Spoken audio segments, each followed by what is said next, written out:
आज भी अभी भी आप ये जो कहते हैं कि धर्म के काम करने से आजकल निर्वाह नहीं होता, सच्चाई से आजकल निर्वाह नहीं होता, जबकि सत्य तो यह है कि निर्वाह सच्चाई पर चलने से ही होता है, निर्वाह धर्म पर चलने से ही होता है। ध्रुवाम भूमिम पृथ्वीम धर्मणाधृताम, जब तक धर्म है इस धरती पर, इस राष्ट्र में, इस परिवार में, इस समाज में, तब तक ही नियंत्रण है, तभी तक अनुशासन है, तभी तक व्यवस्था है, तभी तक राज्य का भाव है, तभी तक राष्ट्र का भाव है।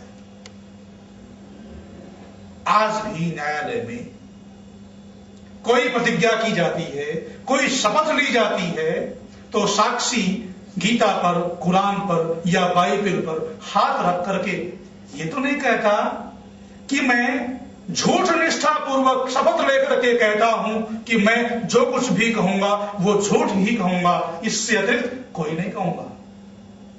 कोई न्यायाधीश उसकी बात को भी मानेगा। साक्षी को शपथ सत्य की ही लेनी पड़ेगी, विधायक से लेकर राष्ट्रपति तक शपथ सत्य की ही लेनी पड़ेगी।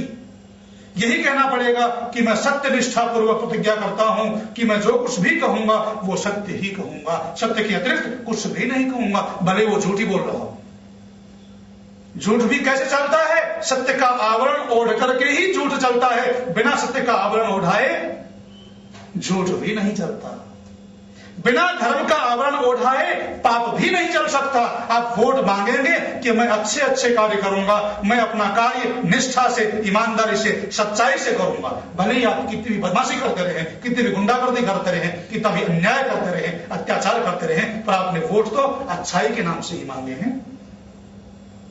तो ये आप कैसे कह सकते हैं कि धर्म के बिना ही आजकल काम चलता है? आजकल धर्म के नाम से काम नहीं चलता, आजकल सच्चाई से और ईमानदारी से काम नहीं चलता।